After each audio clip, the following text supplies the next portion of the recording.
this kind of complicated content and complicated topics. But also I would love to give you as our audience a chance to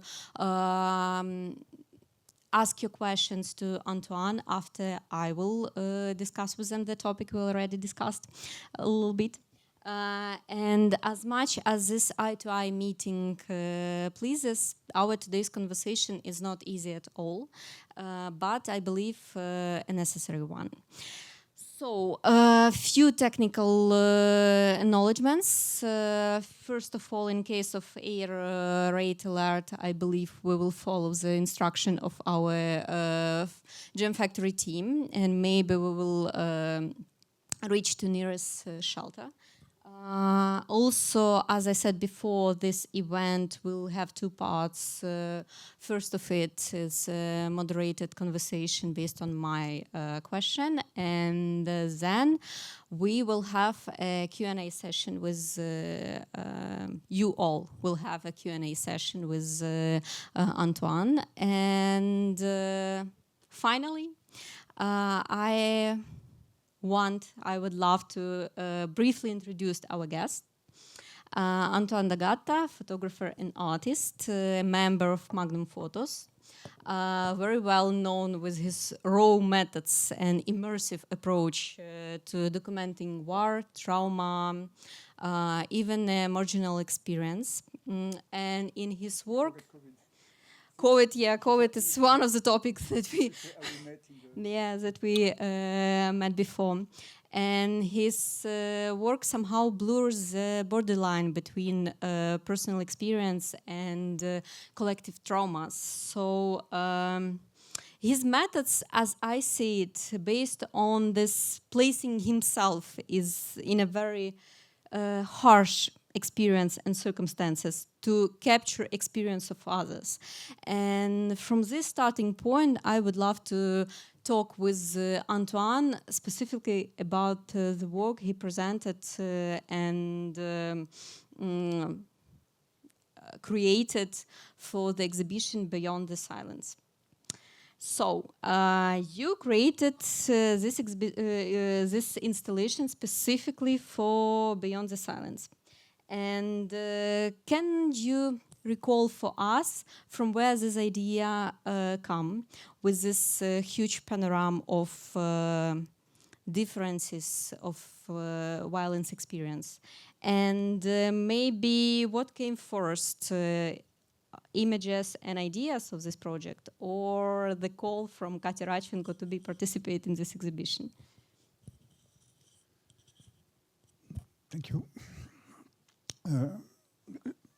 My English is not very good, so please let me know if I need to.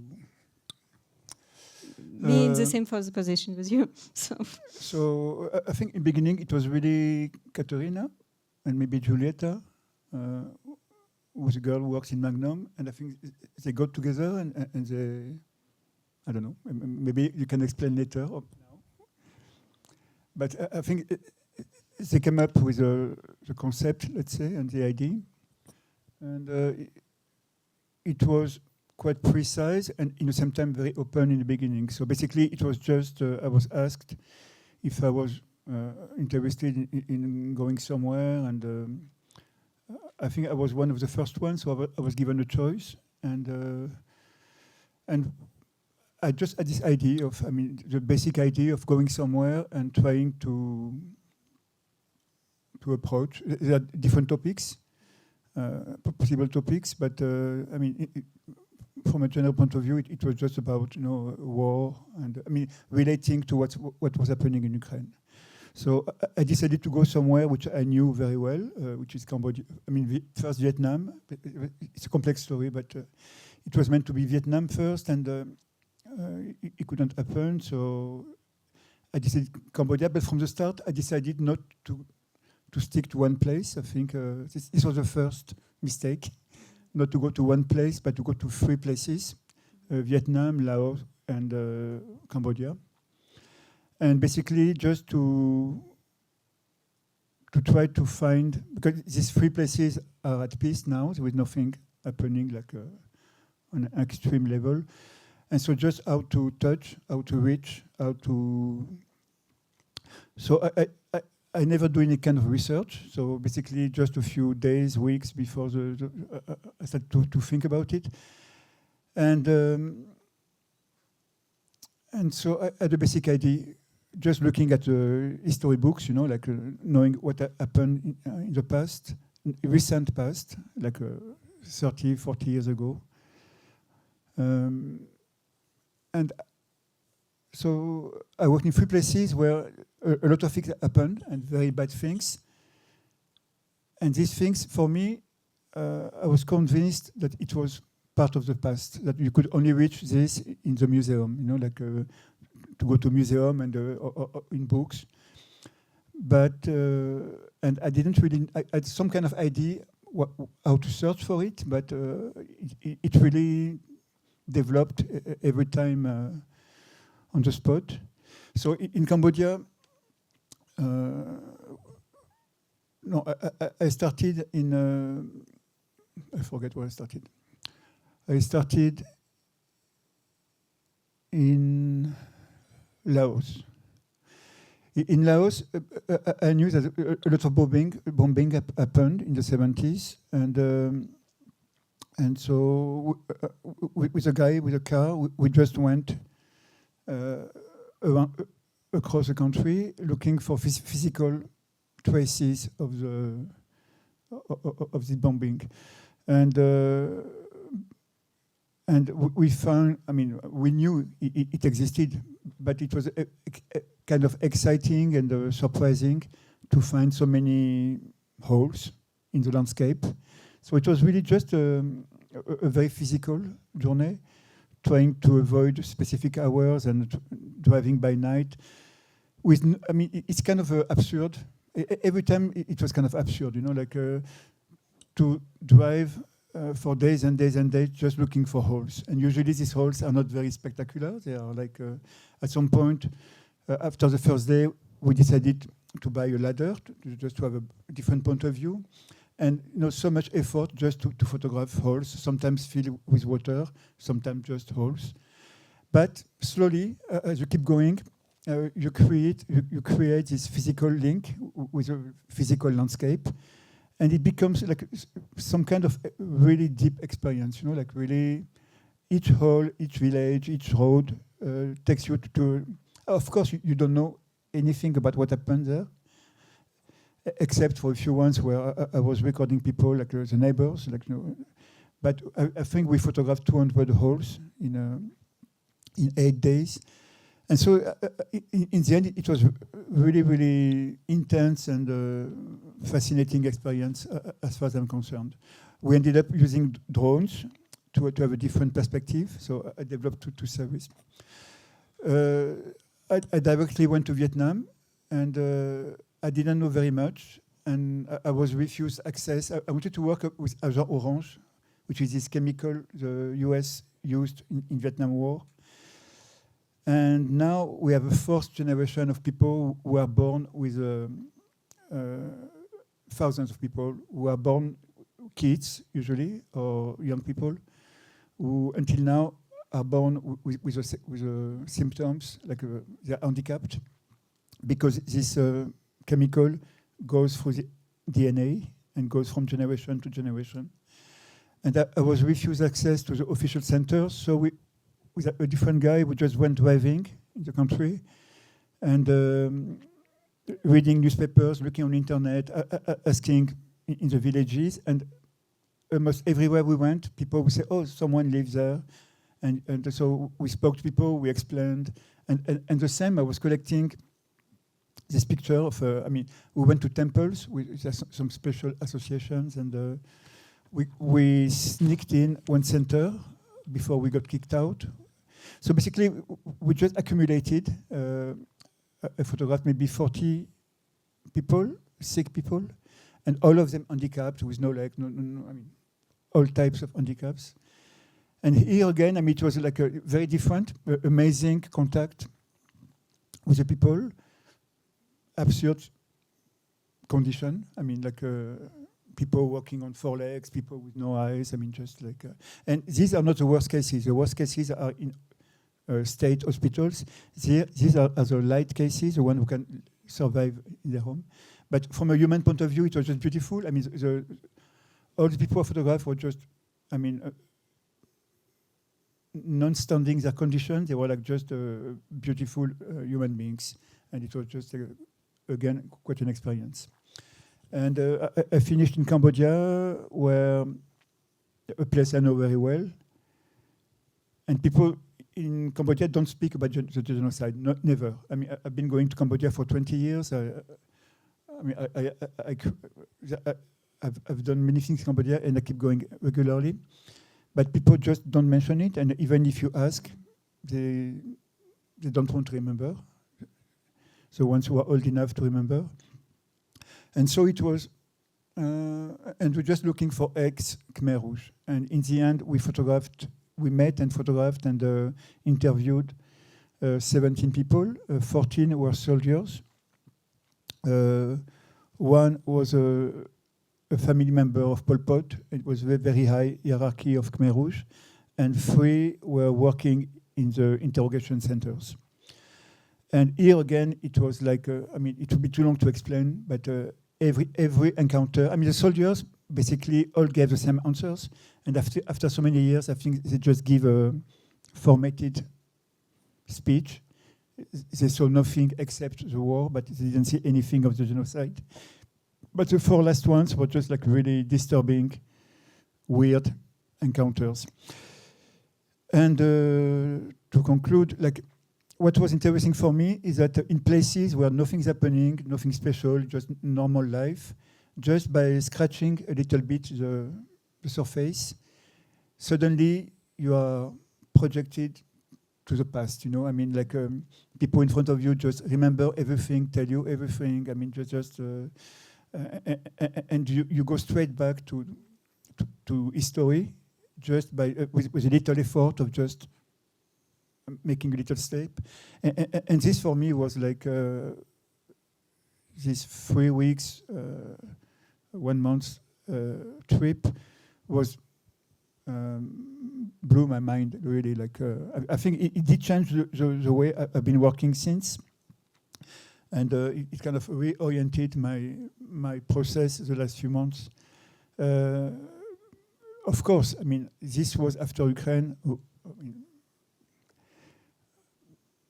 I'm going to bore you. I don't know if this is very interesting, but in Ukraine, I came a few years ago working for this book, also with the past, having the past in mind. And of course, this was the base, what influenced me in the way what I did with Katrina. So what happened in Ukraine and what I did in this trip, these 2 things really changed my way of, at least for now, my way of relating to the world and to specific situations. Thank you. Did I answer or not? Yep, completely. With this installation, you made like a huge panorama of worldwide different atrocities, war crimes, pain, genocide, so like a variety of different violence. And this work is a collage, as I understand, based on your own photographs, but also some archival material and material from images from open sources. So from the beginning of the exposition, we see this overview on the worldwide violence experience. And it also includes the images of Russian soldiers. So somehow I will share my personal experience of being near this work. From the first point, I saw and feel myself in a kind of strange position when I understand that I have a lot of empathy to all other kind of images and archival facts from the history in your work. But when I see the images of dead Russian soldiers and their faces, I feel something like satisfaction. And Ukrainians from those You feel satisfaction yourself, or you feel you have satisfaction in the fact of doing this? Satisfaction about the fact that they are dead. And Ukrainian from the 2022 was quite often accused on their cruel gaze on dead Russians. But as a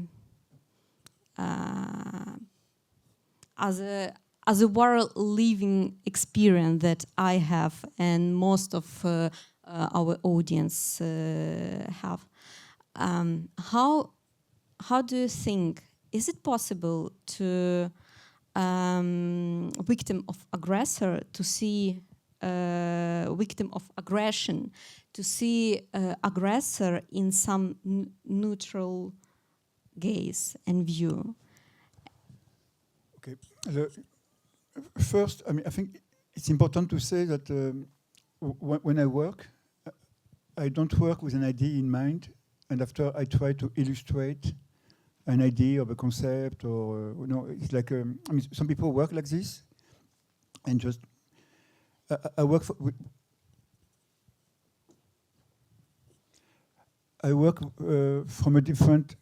a very different perspective. I work and wherever I go, and sometimes I go to very bad places, I just try to feel as much as possible, to think as much as possible. Sometimes it's not very much, but so I just try to. There is one word I use for myself. It's sorption. Sorption. It exists in English. Sorption. It means to absorb and adsorb, in and out. So this is how I try to connect to the situation. Not so much with my brain, but also, So this place, when I went to this morgue, I went for the first time, it was in Kharkiv, and I went first time in February 2022, and they didn't let me in. And a few months later, I went back, and I was able to, it's a long story, but I was able to get in. So what I'm trying to say is, like, I had no idea what I was going to do with these pictures, and also when I did this picture, I think it's in the book, maybe or not, but few of them. Few of them. Yes, but what I mean, like, first the deal was that I was supposed to give this picture to make them and give them to the Ukrainian soldiers after, because they had no photographers, and in exchange they would take me closer to the front line, and but the idea, I couldn't keep the pictures. Only at the end, we got friends, basically, and they gave me back the pictures, but and they gave me their own pictures. So what I'm trying to say is, like,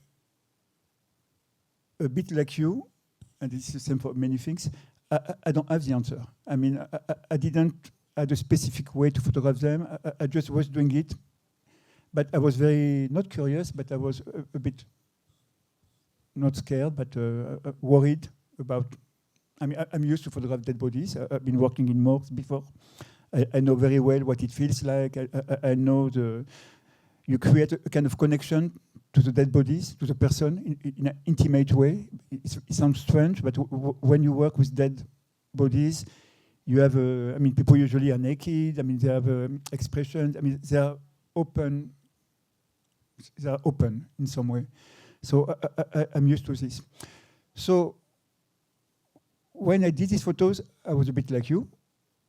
At least I had the same questions as you, meaning that I had some kind of, I think I would not have done it with Ukrainian soldiers. Here there was something political about doing it. And I knew that in journalism or documentary, usually you don't show or you don't photograph the dead people, It's kind of there is some kind of distance to respect, and you don't publish them. And I wanted to do it. I wanted to at least to make sure that these images would exist in some way. So there was some kind of political or ideological or conscious dimension, and I wanted to make these photos. Strangely, when I did the photos, things changed in a way. I mean, it didn't change my way of thinking or my political beliefs, but in front of a dead body,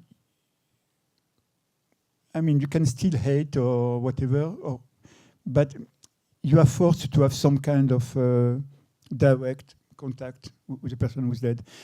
So in a way, I cannot say it reconciliated me with these individuals, but I was not, at the moment of shooting and at the moment of showing the images, I was not in a position of hate or resentment or vengeance or anything. It becomes something different, something more like life, you know, life and death. And so this is not an answer, but it's more complex than, I mean, I don't have like a clear explanation. I know they were done from a political point of view, and they became. I hope they still play some political part somehow, somewhere, but they are also just existential moments, just facing life and death, which is what I'm trying to do all the time in very different situations, you know. Okay, then let's talk about. It makes sense. Yeah. Maybe I'm not personally satisfied, but it's not the point. I'm here to. Maybe somehow I feel that you try to highlight the similarities between these contexts. And this is I try to what? Between this context, because this is very different in a time and in a geography, war, conflicts, atrocities, war crimes, and the similarity between Russian soldiers and dead civilians somewhere, for example, in Myanmar, it's kind of different. I mean, I photographed a few dead persons in Ukraine, Ukrainians, and I think I photographed them in a very different way. You know, like maybe more symbolic way, or maybe more respectful way. It's interesting because the project with Katrina, for me, was never something it was a starting point. And right now, a year later, or more than a year later, I'm working on a little book which will be printed a week from now. And this book is not finished project, it's also a starting point. I think all this for me is just a starting point. And so I had these Russian soldiers' images, because there are many pages in the book about Ukraine. And so I had, you know, these pictures have been stylized. They are negatives in black and white. So the original pictures are very disgusting. It's like a butchery. It's just meat, and sometimes meat, worms, I mean, whatever. Really. So I tried to publish this, and at the time, Le Monde in France refused. And in the end, I switched negative. I put black and white, and it became more like etching, like more abstract. And they published this on the Monde site, not in the magazine, but in the site. So first I put, in this new book I'm making, I put the pictures of the Russians. And I was like, it's too nice. You know, it's like, it's art, or it tries to be art. I agree with you. And so, I mean, I always do things alone, so I don't have a personal curator to discuss with all the time. So basically, and I finished I sent the dummy last night, in the night. So I put these pictures, and the next page I put all the pictures not like in the original form. Because I think this was the point. You know, the point was not to make beautiful etching. The point was just to show what really war looks like, you know, when you are just that close. I mean, and I'm not on the front line. I'm just like... So it might be a very stupid idea, or very... I mean, maybe it will make a very bad book, but I put all the original pictures right after, just because I want them to exist, and I want maybe people will not look at the pictures, maybe people will not buy the book, and but it's not the point. The point is that I want these things to exist the way they are. So I did come back on my... so yeah, maybe this is more of an answer, but this is the stage I'm at now. But let's make one step back to the installation view of your work. And somehow let's talk about ethical and visual limits of ethical and visual limits of representing violence. And how do you expect, or how you imagine this installation and your idea have to change in audience perception, especially when it presented in Ukraine during the context of ongoing war?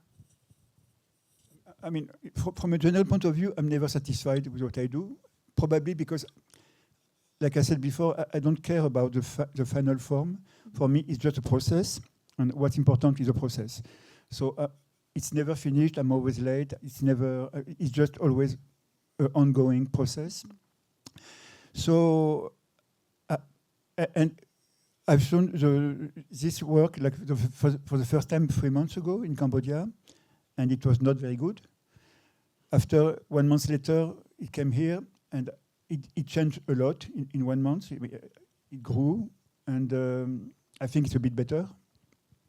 And right now, I'm preparing a show, and the book I make, this book is to prepare the content of the show in September in Norway, and it will be twice as many photos as now. So basically, I don't like it. I don't think it works, but it's not the point.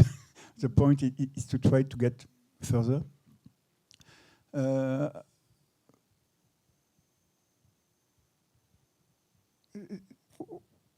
What was the point? The ethics, or what? The efficiency of the form? How do you think Ukrainians, from the context of ongoing war, can see? I don't know, and it's one of the reasons. Understand these images. No? I mean, I felt more comfortable when I was showing the COVID, because I think nobody else was showing the COVID, and it was kind of unique. And so I went all over showing pictures of COVID and keeping photographing COVID. Mm-hmm. With the war, you know, I mean, I'm here, I'm a tourist, you know. I mean, I came, this is my first time since 2022. Every time I stay a few weeks and I go. So, usually when I do a lecture, I show pictures from my work in general, and here I didn't think I could do it. So I'm very, I mean, I don't have any certitude. I'm more here to understand and to ask than to affirm. So even being the spot of the photographer on the wall, I don't know. I know it's an attempt. It's a very intimate, personal attempt, but also it's a very committed gesture, because inside the community, and so I'm not at ease at all. And but this is what I am and where I am. But maybe you should tell me what you. But maybe this series is one of the most open-frame topic that you started, because war, it's like a never-ending story. And if you think about involving this project, which way you imagine you will do it? Evolving? Yeah. Actually, this is why I do it. Because I mean, at this point, I'm 64 years old now, and I'm starting to, I mean, you change with age, you start thinking differently. And so I don't do it for any professional or artistic reasons. I do it just to know how I must live every day of my life. And so this helps me to decide about my own. So before I did this, it's too complex to explain the detail, but I spent a long time. It is in the piece, in very, very small underneath, but there are many pictures of history of photography, of war photography, war or violence in general.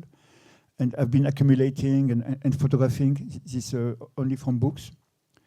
I was traveling everywhere I travel in the last couple of years. I collect newspapers and to photograph the pieces of paper. So just trying to feel, understand. I looked at my own archive, trying to understand what I've been looking for these last 25 years. And most of all, I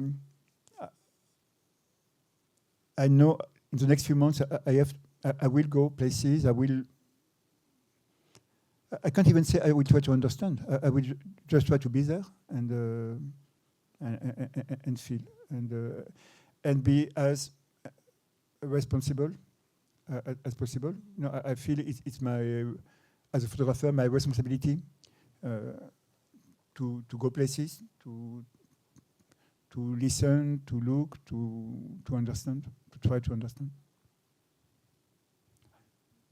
So do you plan to finish the series with a book publishing? Do you plan to finish this series with a book publishing? No. I mean, so nobody cares, but these 3 steps, the pictures I took of newspapers and books, the pictures of my own archive I started from, and the pictures from the last 3 years, including Ukraine. I went a few times to Israel and Palestine. I mean, I've been going around. So these 3 little books, I'm self-publishing, and altogether it's almost 1,000 pages. And I want this to be a starting point. So this, I decided for the next 3 years to use this to make decisions about where I would go. And so again, it's not about edition. It's not about. It's just about. I hope to keep going because economically it's not obvious working like this, but it's just keeping involved and keeping. And in the end, it makes me come to Ukraine now. I go to Georgia right after. This process helps me to keep in touch with people I know, to keep going to places where.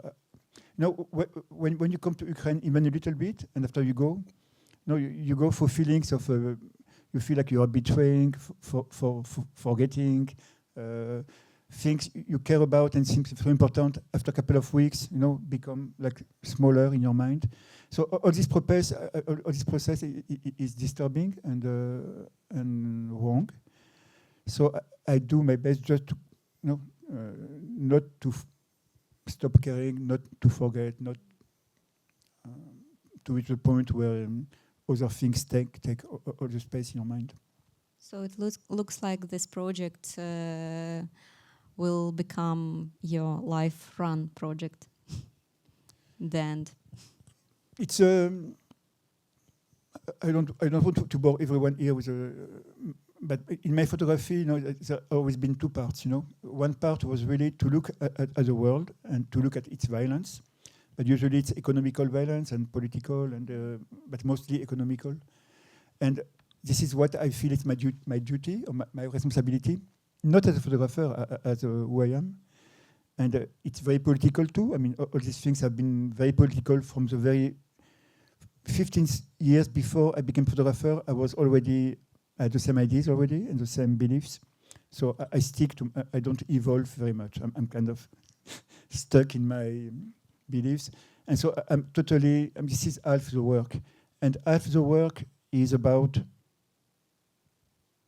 generating my own position in this, and which side I choose and which strategies I use to live my life on a more existential,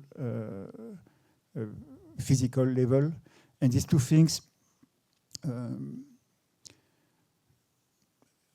I could speak a lot about these 2, but okay, these 2 things are very different, but together. And here, so this position has been mine for many years. It's 50% of my way of work functioning. But I've been doing this from when I was like 20. I started to go places, to civil wars and the revolutions, and I was not a photographer, just to be there and just to not to feel like I was just being comfortable and in front of a TV, and part of it was about real life and the real world. Part of it was to choose sides. So this it's always been my way of living. Do you feel yourself involved when you capture this kind of content? No. In general, I mean, in the day, what I call the day work or the night work, the problem, I think the innocent part, I mean, when I felt more genuine or more, was before being a photographer.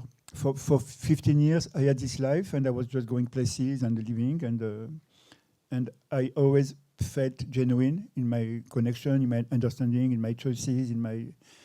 The day I became photographer, things could never be so innocent anymore because I had a camera. I had to do it. If I didn't do it, I would have died if I didn't do this. So I had to find a way to structure this position in the world. But becoming a photographer, nothing was innocent anymore because you are trying to build something, you are trying to write a sentence, and to do this, you can never be totally legitimate in any type of situation because you are here with a specific plan, a specific, and you tell people. I mean, they know what you are doing, they accept you, they open doors, they help you, but you are here not only just to be, but to live, but with a very specific agenda. And this, I can never get rid of it. And it damages relationships, it damages the authenticity of your position in anything, but in war, like any other situation. So it's a kind of contaminated position, impure, not pure. Mm-hmm. It's not pure. It's like because, no, I'm trying to build this. Almost each series you convert from this huge database visual archives that you made to a book form. And of course, there is a lot of troubles when you try to put this huge database in a published paper book format.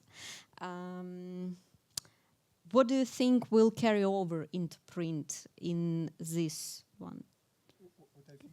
What will carry over into print and what will be lost?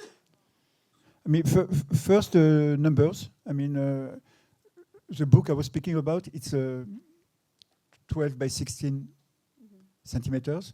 So I couldn't use all the work. I mean, I think depending on verticals, horizontals, I could use a maximum of 150 pages on a double page to have a little thing like this.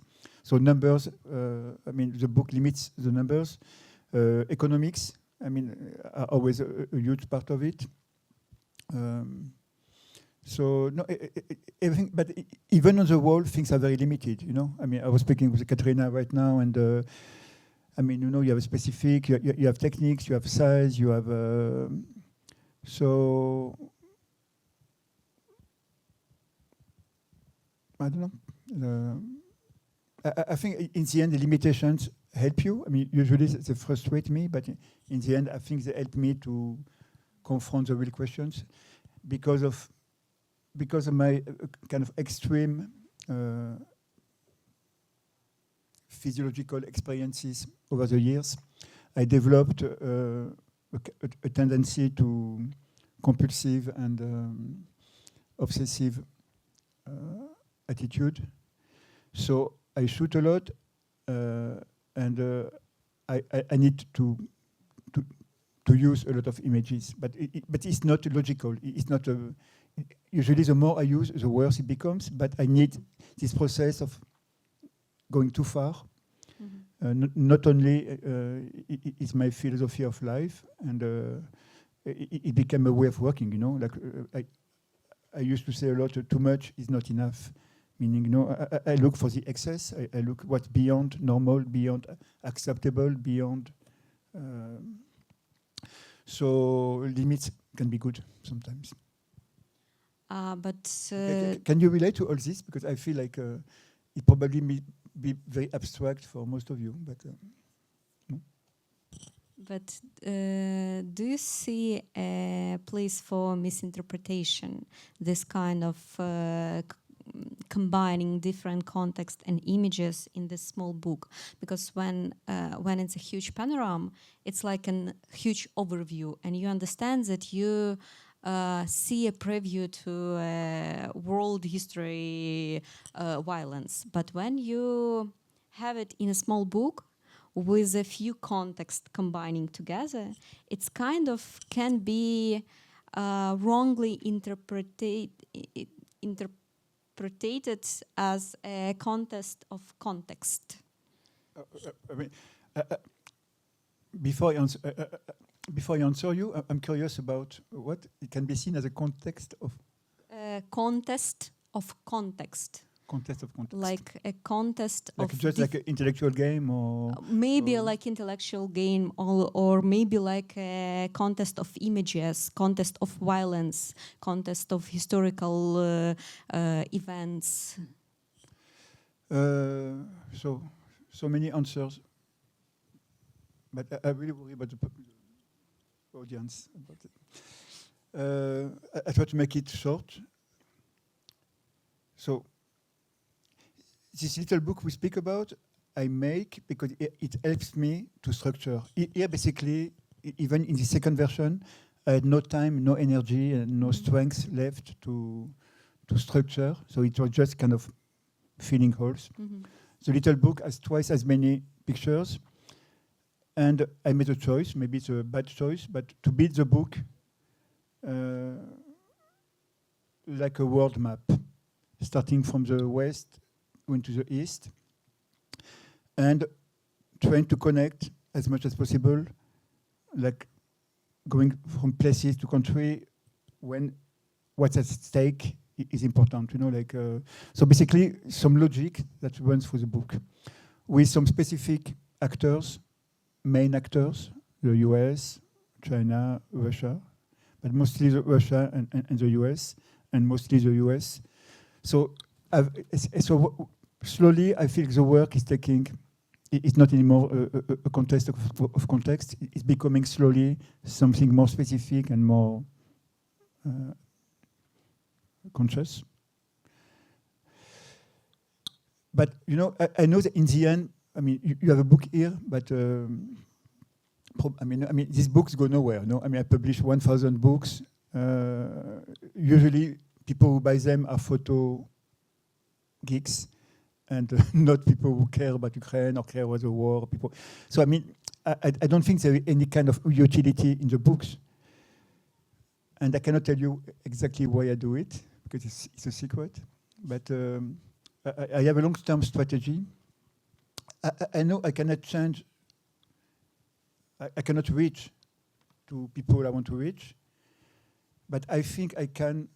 Maybe I'm optimistic, but it kind of works so far. I can do this in a context where it changes, it breaks the habits or the. How to say this? See, I want to say, but because I cannot say it, I cannot find the words. I have a very specific strategy inside the photographic world to do what I do in a specific place, in a specific way, which even in a very tiny way. You know, when you think about a grain of sound, which you put in a machine, and the machine, like you say, no, a little stone can break a big machine if you put it in the right place. You know? This is the type of strategy I use. So I have very specific, I do very specific ways in a very specific context to make things break where they can break.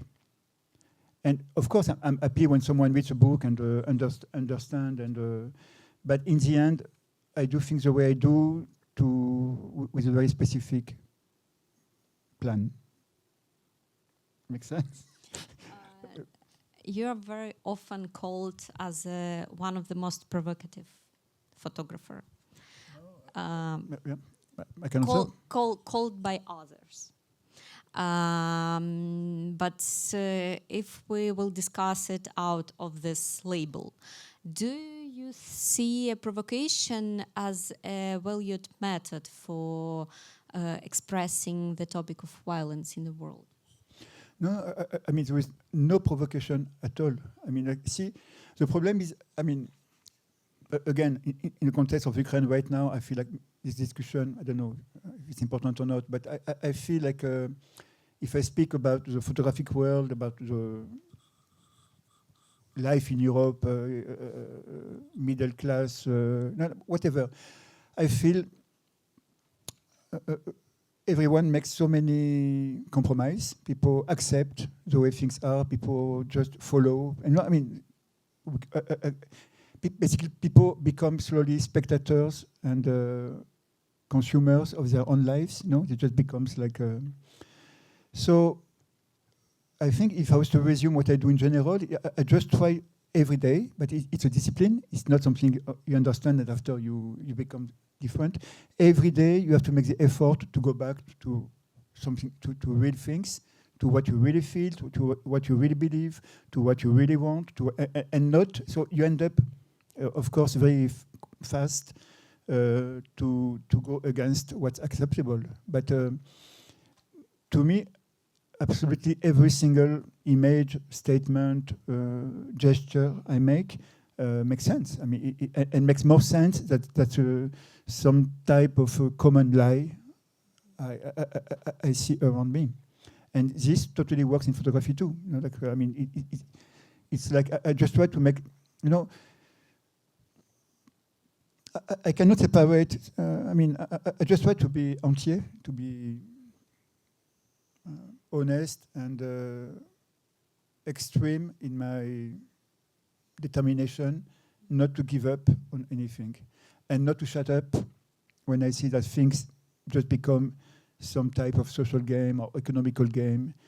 So, and usually I end up hurting myself on many levels because if you go this way, you end up like taking slaps after slap.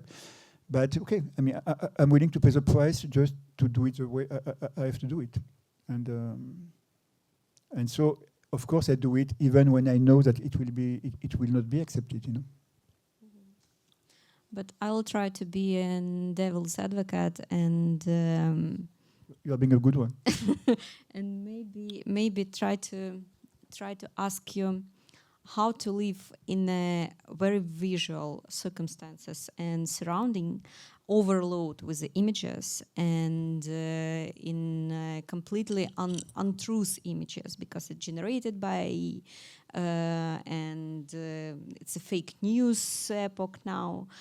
Maybe the provocation and shock one of the last instruments and chances to keep attention. So maybe provocation, and you are the most provocative photographer, is not so offensive. I think, I mean, that's it. I mean, I think we already live in a very scary world. I mean, beyond the war. I mean, I'm not comparing, but speaking about artificial intelligence and everything, things are on the way already. You know, I mean, and it is scary, and I think, I mean, I accept it. I'm not trying to. So 2 years ago, just for a week, I used a very basic on internet, like on my computer, version of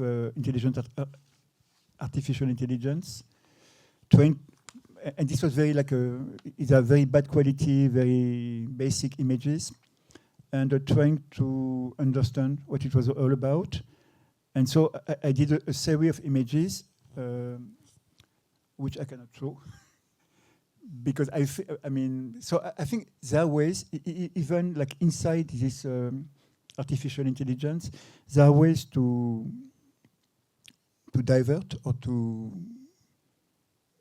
play with the logics, you know. I mean, so what can I say?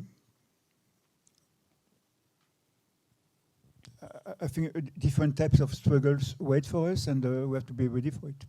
But I mean, it's not going to make things easier or better. It's just going to make the job of living your life more difficult, but it's worth it. You know? One of my last question, and then we will talk with our audience. One of my last answers. Only for me, but then you have to keep answer for our audience. So is there any place left in contemporary photography, contemporary art in general, for some visual language which can work against violence, not about violence, but against, and out of all this anti-war bullshit, but like truly one? Or it's not even possible now when you, me, and we all in the middle of World War III? Yeah. I mean, it's always strange and difficult, if not impossible, to try to give an answer, you know, in 2 seconds to something. So I don't know. I mean, it's a very complex question and very wide question.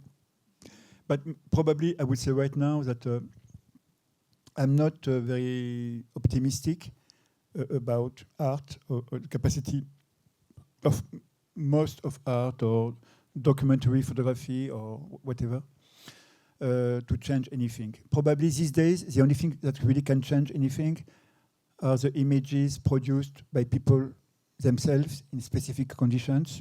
And we saw this in Gaza the last few months.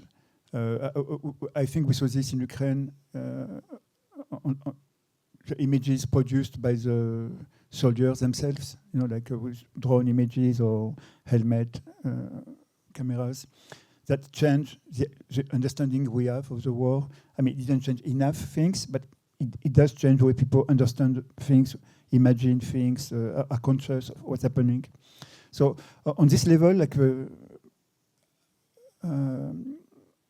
the mass of images on internet also, you know, like anonymous, and for the worst, and for the best and the worst, these things probably have a real influence on the way the world goes, you know.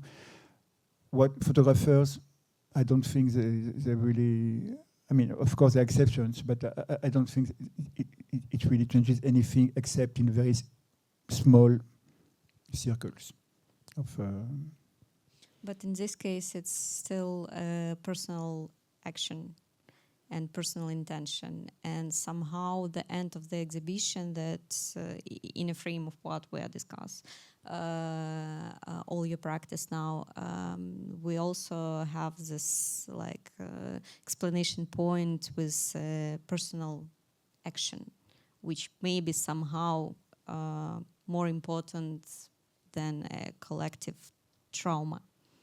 Yeah, and I agree. I mean, at least my experience here or other places, this accumulation of individual, you know, when we speak and we say it's amazing after so much time how this country, you know, lives and survives and keeps going. This, in the end, it's just an accumulation of all little, you know, little individuals and little gestures.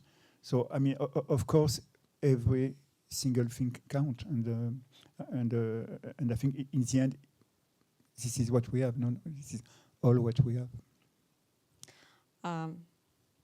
Thank you. Thank you.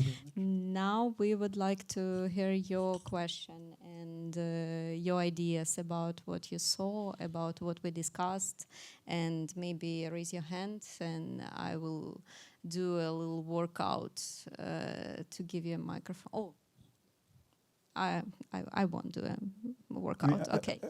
I can start. I can start because I probably have more questions than answers. So, I mean, for me, one question important is like, I'm very curious. I mean, I don't know you and where you come from, and I don't know if you are photographers or not. But I'm curious to know what, and it's one of the reasons I came here this time, is just to understand what's needed, what's useful, what's, if people are not photographers, what they expect from photographers, if they expect anything. if people are photographers, how they find their way, you know, like. So I'm curious already I mean, more than questions, to have opinions, if anyone wants to share.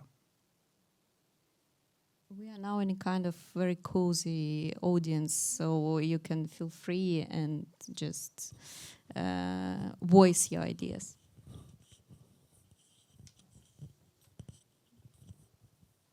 Yeah, we broke this wall of silence of audience. Great. Thank you. Thank you for the work you presented at the exhibition. It's really impressive. And thank you for this discussion. But I'm not sure I will answer the question you asked us because I have my questions to you. So the first question is interesting. What exactly drive you to these conflict zones, to these countries, even before you started to be a photographer? What drives you there? Why it was very important for you to be there?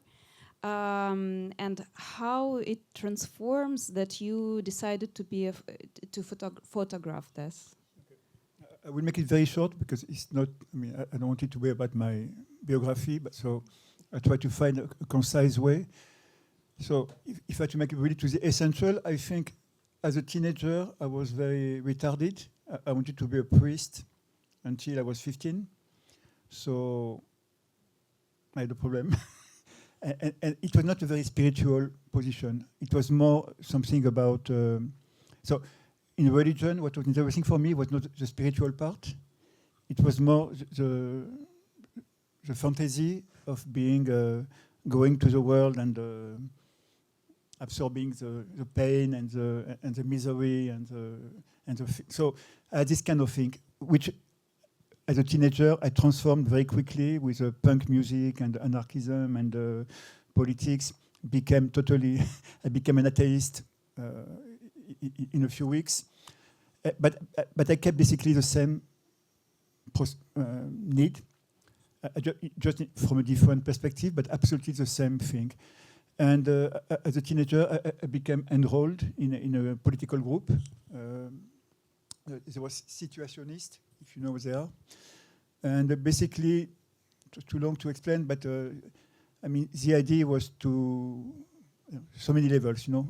It was artistic movement too, but basically life before art, and not only understanding the world and criticizing it, but also experiencing it, you know, creating situations, living.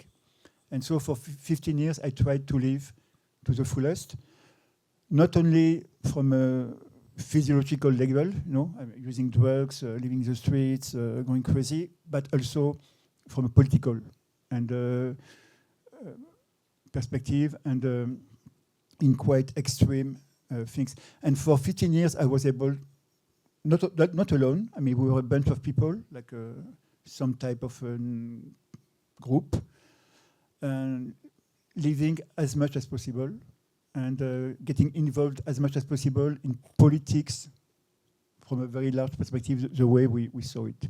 But not in meetings, not with words, not by writing, not I never, just by living, you know.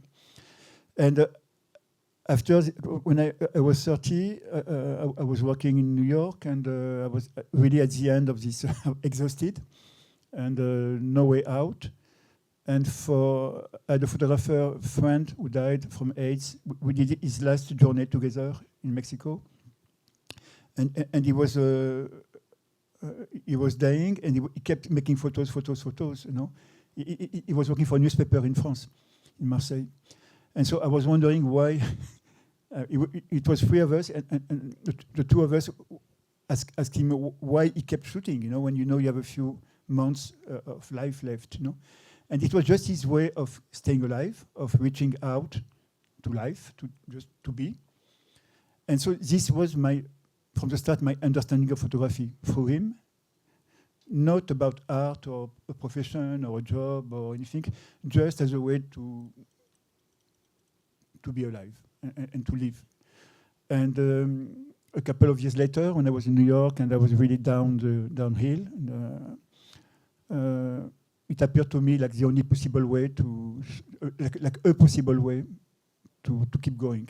But I didn't want to give up on anything, not the drugs, not the movement, not just, and so it was very instinctive. I think I felt it could be a way just to do the same, but in a more structured, more conscious, more, and it was difficult in the beginning. It was some kind of, I betrayed in a way, my thing of just, but it allowed me to keep going and to go much further than I'd been going. You know, like by the camera became like a tool, just to go faster, to go quicker, to accumulate the experiences, to intensify the experiences, to and to go. I mean, sometimes it's crazy just to keep. You know, like it becomes like, but it's never artificial because each situation has its own truth and own intensity. So it just became like a way of life, and thanks. And the other question is, so as I understood, it was a way for you to feel the life and to connect to situationism, to the movement you practiced, right? As well. So for you, it was the way to live and to feel the life, basically. No, and to invent it. And to invent meaning, like, you know, like, again, I mean, to be short, you know, like, for many, many years, I mean, before, it was like anyone, you know, anyone who decides to have some type of uncontrolled life and just like as much freedom as possible and as much movement as possible. And but with photography, it became more efficient, more weird, more extreme. And so, yes, I mean, basically, my strategy was to go to places I didn't know. I needed this tension of being somewhere. Another not strategy, but one rule was to go only to places where there was as much desire as fear. Like, I would never go somewhere if it was only out of desire, you know, out of need. I would go if there was a part of being scared to go there, because it became worth it, you know. If you're not scared, it became just like pleasing yourself. But if you want it, but you're scared to go, it means you have something to. So this fear, desire. Sorry. And so I would go to places. People would ask me what you want, and I would say everything, you know. But I'm here for 1 month, but I want everything, and people, not everyone, but people give it to you. You know, if you are. It's all about breaking the lines, about going further. I mean, I spoke about the political background. I think one part of my background was literary, from the books, and I was a big reader of Georges Bataille, a French writer, who wrote a lot about how do you say in English? I forgot the English word. La dépense. La dépense is like wasting, you know. It's not about to build something or to achieve something or to. It's just to waste. To waste. It's not dispense. Anyway, so the waste, you know, and the excess. But I was writing about going too far, you know. So all these things also, I think my atheism became also very important because I'm very, very atheist. And so basically every day I wake up like, you know, I mean, there's a time I have, which, you know, I mean, there's time we have and nobody knows how much time we have. I cannot accept just to sit down and watch and be pleased or comfortable. I mean, comfort became my enemy word, and every day I try to, even as a photographer, even in terms of, I try to renew the necessity to go as far, to go where you need to go, you know, to. Okay, sorry, it's difficult in English for me to explain, but all these things, yeah, make me make the choice. Yeah, and the second question is a bit different. So Susan Sontag said that when you photograph the violence, you produce the violence.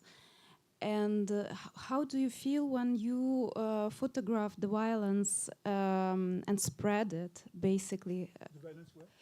When you photograph the violence and spread it through your photographs, through your projects, how do you feel? Do you agree with Susan Sontag, who said that when you photograph it, when you commit violence as well?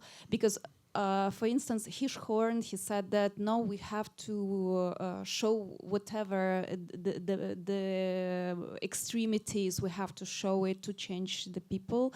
So there are two opinions basically exist on the photographing the violence and representing the violence. Yeah. So there was also a question about whether it changed something. So you said that you're skeptical that it can change something. So how do you feel whether you through your photograph produce more violence or it changed something? What the potential of it to change something? And if it's necessary today when there is so much representation of violence? I mean, I think there are very different types of violences, and I'm not a theoretician, so I will not try to be a philosopher. But on my small level, I think first I make the difference between the violence in the world violence and the intimate violence, you know. So for the world, even there, I think there are. When I photograph violence, I never do it from. I mean, I think I try not to change things, because I don't think I can change things, but to make sure someone looks at it and shows it in a way that's relevant and that people will remember it or look at it. So it's a very classical way, let's say, of photographing. Of course, I wish it was more efficient. You know, these Russian soldiers, I mean, maybe I'm being naive or politically incorrect, I don't know. But for me, my first idea was, when I was making these photos, was to find a way to put them on internet that it reaches Russia, and at least people at some point see. And there was no need to do this in Ukraine because people here know what's happening. But my idea was, you know, if these pictures, people they're unbearable, and people look at this, it might change the way they feel about patrie or whatever.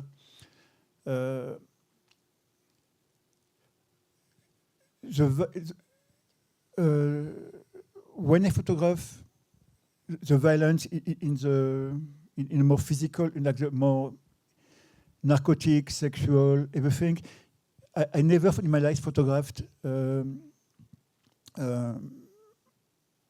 do you say? Violence imposée. Violence that is forced to someone, you know.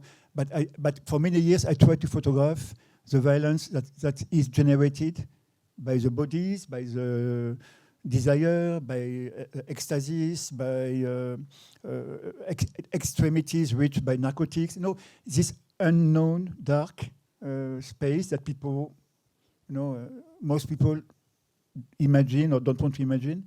And for me, it was important to touch these things. But this violence is not violence against someone. It's violence that people using different type of strategies use to reach unknown. And I always felt privileged that people let me in their lives because they live a specific life where they had no choice. And I came with my agenda, and I always tell them. So we meet in this place where they open to me spaces to explore, discover, experience other type of levels, other type of which usually are not accessible in normal life. You know? And this for me, it was more of an existential thing.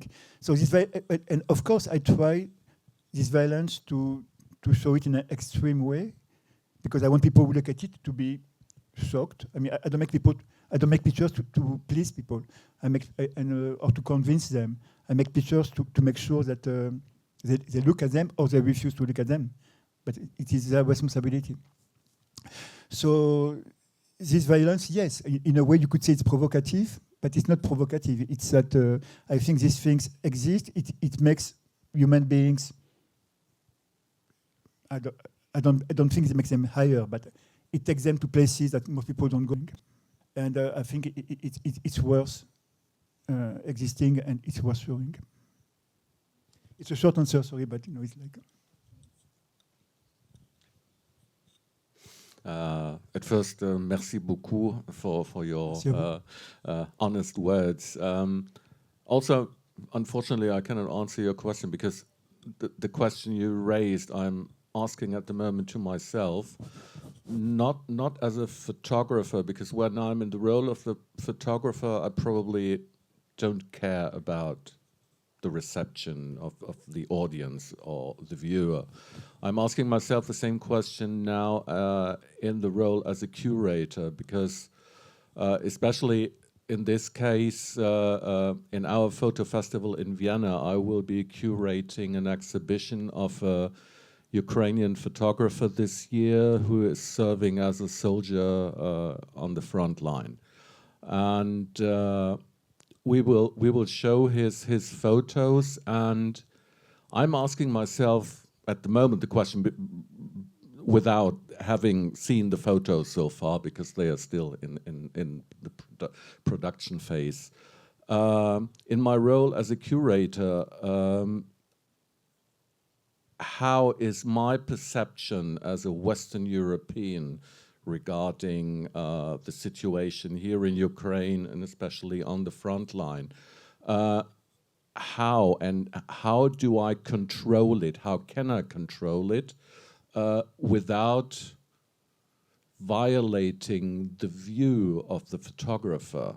And also I have to have in mind, of course, the Western European audience, which is, of course, different to the audience here in Ukraine. But with my personal view, I'm probably more in Ukraine than in Western Europe. So this is my struggle at the moment. How would you, especially with your affair with Katarina, how can you maybe exemplify a little bit? But I think, you know, we all face the same problem, that at some point everything becomes normal. You know, I remember like the first few months, at least in France, I don't know, but these pictures from the front line, and I still think they're the most important ones to show, because people die every day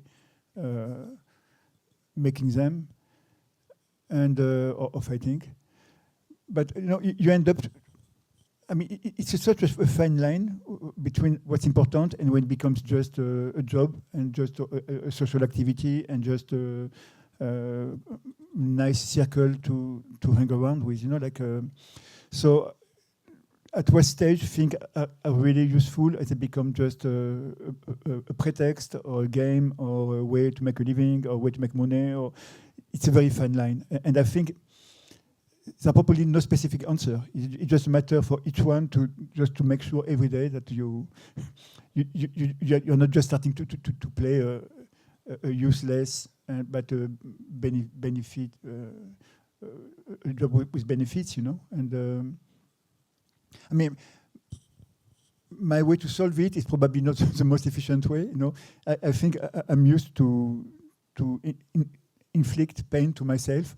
And you know, financially, emotionally, and it's my way to make sure that I pay the price. You know, I feel like, but I think from a general perspective, yeah, I think we need people who are a bit more, a bit smarter and a bit more practical to invent, to generate new spaces, new audiences, new ways of communicating, new ways of, and also new ways of provocating also, because sometimes, you know, when you speak about the difference between the Ukrainian perspective and the Western Europe perspective, I think people are being so lash, so cowards, you know. I mean, people, I mean, they want to be amused, they want to be entertained, they want to be, you know, not bored, but not shocked, but not, no. And at some point, all this doesn't work, you know. And of course, there was always some space in a museum where you can say a bit more, or you can show. But in the end, I mean, maybe it should be on TV, maybe it should be to the wider audiences, maybe it should be open to everyone and accessible to everyone, but beyond what's acceptable to everyone, you know. I don't know, I'm not a curator. Come on. I'm curious of your curators. Won't you mind if I'll try to answer you? It wasn't a question for me, but I have some thoughts about it. And maybe in this situation you have to simply choose your fighter, choose your side. And when you choose your side, you speak from the position of your author. So as a curator, the best way to be honest with your audience, our audience, because sometimes I have a curatorial practice to be honest with your audience and to be honest with your artist, it's defend the position of your artist. And if your artist have a very direct, very strict ideas, thoughts, images, position, that you have to explain it to a broader audience. And especially with this kind of enormously cruel violence that we have all around Ukraine, and we have, to be honest, outside of Ukraine. So like, war is never-ending story. But when you in the position that you have to express it, do not try to, you or anyone else, do not try to be academical one.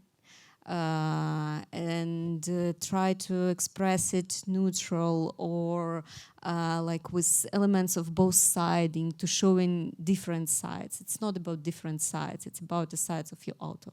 So maybe this is the most simple and most honest way to communicate the story and the ideas of your author. No, I totally agree with you. So last year I was curating for a festival an exhibition by Roger Bellon, and Roger Bellon is quite radical in his images, and I didn't care. Not one single moment I was thinking of, is this maybe too radical, too brutal, the images. But this year I'm thinking of, not regarding the audience, but more from my Western perspective, maybe just giving the Ukrainian side, or giving the artist who is a soldier, not the right position how he can present it. But I totally agree with you. Thank you. I will add from my side, from my experience. So Roger is like quite soft compared with the war images, to be honest. I was not talking about war images. But also like what I noticed from my practicing, curatorial practicing during the last 3 years, that the visual language which we are using as a curators is changed so radically fast, and it's depending on the current situation. It's depending on the cases or what we wanted, like what kind of messages to spread in this certain moment of time. Because like what we did and what we talk and how we talk about the war in 2022 is completely different story how we are talking about the war right now. And it changed so fast, and it's also like so important, which I think it's sometimes, it's for me, I have this feeling, this limits in the international institutions, that like for this reflection, it needs to be like the time and to the fast improvisation. And what is really like not enough in a lot of big institutions is like this space for the improvisation and for the real like change of the statement in the certain time, in the certain position.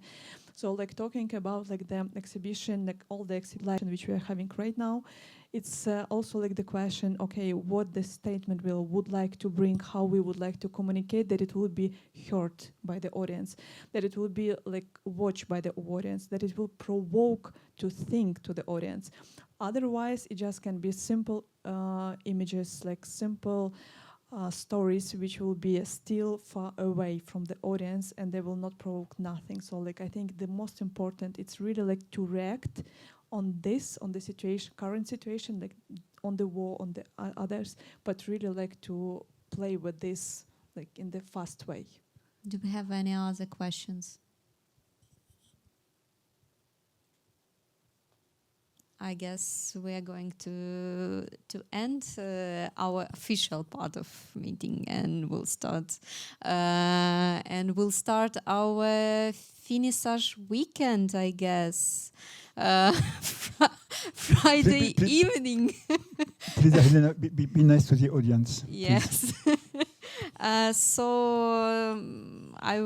want to thank you all for coming and finding time and space to be here with us today and be in this core thinking. I believe it's always about core thinking.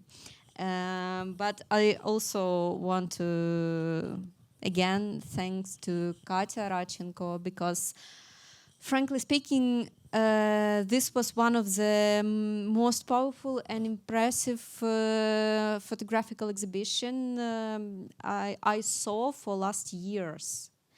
And I'm really very inspired. Of course, I'm frustrated because of the content, but I'm very inspired of the level of discussions that you open, Katya, with this conversation and with this visual conversation, I guess, because even exhibition, it's a conversation. And I believe next time we will see each other on the big opening of solo exhibition of one of the very good friend, Alexander Glidelov, in September. And maybe it will be a second exhibition that will inspire me as well as this one. Yes, Katya, but it's really a huge job, and yeah, you do it perfectly. And also thank you, Gem Factory, for make it possible. And Antoine. Thank you very much, Yeah. everyone. Thank you for being here. Thank you, Catherine. And for me, it was important to come here for. I'm going to be here for 10 days, and I mean in Kiev, and important to keep connected to the place. Thank you all for openness, and have a nice evening. And I believe I want to invite you to all events, the finissage of this great exhibition.